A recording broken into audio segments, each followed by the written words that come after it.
मैं ये नहीं कहता हूँ कि ये इसके लिए टाइम नहीं गया, मगर इसके लिए बहुत अड़चने थी। ये देखिए बाजू की जो झोपड़ियाँ हैं, वो झोपड़ियाँ यहाँ पे बसी है, उनको शिफ्ट करना है, क्योंकि ये झोपड़ियों का टीडीआर तो किसी मीरा भाईंदर के पहले वाले नेता ने लेके खा गया है। अभी झोपड़े उनको हटाने हैं, वो महानगर पालिका के खुद के खर्चे से झोपड़े हटाने हैं। तो ये सब काम तो होती है। पुराने लोगों ने जो गंदगी फैला के रखी है वो साफ करने में थोड़ा सा टाइम तो जाएगा। वो हम साफ सफाई उसकी करेंगे। झोपड़े वहीं पे है, मगर उसका टीडीआर खा गए। कुछ इलीगल कंस्ट्रक्शन है, इलीगल ये रिजर्वेशन के प्लॉट पे इतने बड़े इलीगल कंस्ट्रक्शन हो गए, उन लोगों ने की है, उसके बारे में कोई बोलता नहीं है। मगर हमारी शाखाएं जो जनहित की काम करते हैं उसके बारे में लोग बोलते हैं। तो फिर भी ठीक है, ये तो लोगों का कहना है। अगर कुछ गलत चीज़ होगी तो मैं उसका समर्थन नहीं करूंगा। सर, मीरा भाईंदर शहर में राज्य शासन के माध्यम से करोड़ों रुपए की निधि मैं पिछले 1 साल में लेकर आया। राज्य के मुख्यमंत्री आदरणीय एकनाथ जी शिंदे साहब ने इस मीरा भाईंदर शहर के लिए बहुत बड़े पैमाने पर निधि की उपलब्धता करके दी है। उसमें से करीबन 1200 करोड़ रुपए की निधि, ये जो स्ट्रक्चर अलग अलग है उसके लिए दी है, और साथ में 1800 करोड़ रुपए से ज़्यादा निधि ये रास्तों के लिए दी है।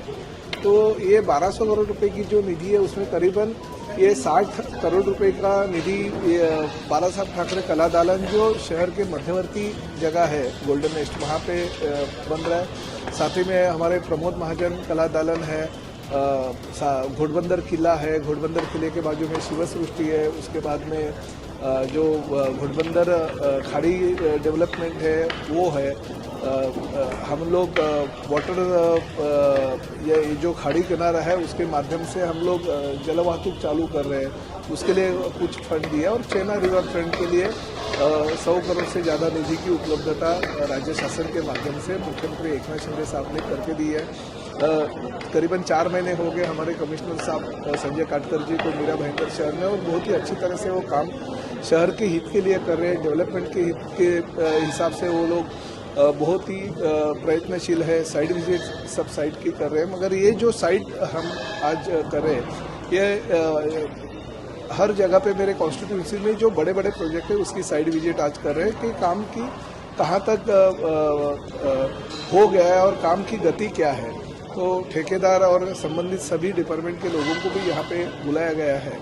ये हम लोग बाला साहब ठाकरे कला दालन जो है पिछले 3 साल से चल रहा है, मगर इसकी जो आप देख रहे हैं स्पैन जो है बहुत ही बड़ा है। सिविल वर्क मेरे ख्याल से महाराष्ट्र में ऐसा ही स्ट्रक्चर बनेगा कि इतना बड़ा और भव्य अति भव्य बाला साहब ठाकरे जी का कला दालन मैं तो बोलता हूँ कि देश में पहला कला दालन होगा जिसमें सभी सुविधाएं महानगर पालिका के माध्यम से लोगों के लिए उपलब्ध की जाएगी। यहाँ पे जो खर्चा हो रहा है करीबन 60 करोड़ का खर्चा है। 45 करोड़ पहले खर्चा हो रहा था, मगर फिर भी उसमें पूरा नहीं हो रहा था, इसलिए 15 करोड़ रुपए और शिंदे साहब ने मुख्यमंत्री के तौर पे अपने फंड से इसको उपलब्ध करके दिए। तो 60 करोड़ से ज़्यादा ये खर्चा करके बनेगा।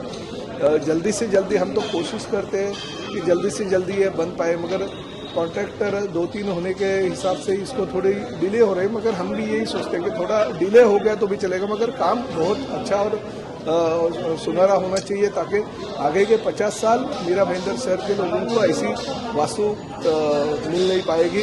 इसलिए हम कोशिश करें, और संजय काटकर साहब भी बहुत मेहनत करें। हमारे सिटी इंजीनियर है दीपक खंबित साहब, वो भी बहुत अच्छी तरह से इसके ऊपर निगरानी रख रहे हैं। हम यही चाहते हैं कि जल्दी से जल्दी ये वास्तु पूरी हो जाए और इसका लोकार्पण हम लोग मुख्यमंत्री श्री एकनाथ शिंदे साहब, उप मुख्यमंत्री देवेंद्र जी फडणवीस और उप मुख्यमंत्री श्री अजित पवार के हाथों से कर देंगे। मैंने तो कमिश्नर साहब को बोला है कि 23 जनवरी को आदरणीय बाला साहब ठाकरे जी की जयंती है, उसी दिन अगर ये हो सकेगा तो कोशिश कर दीजिए। वो हिसाब से हम लोग ने आज साइट विजिट की है। अभी करीबन 2 महीने उसको बाकी है, तो 2 महीने में ज़्यादा से ज़्यादा ये कितना पूरा हो जाता है उसके लिए मैं कोशिश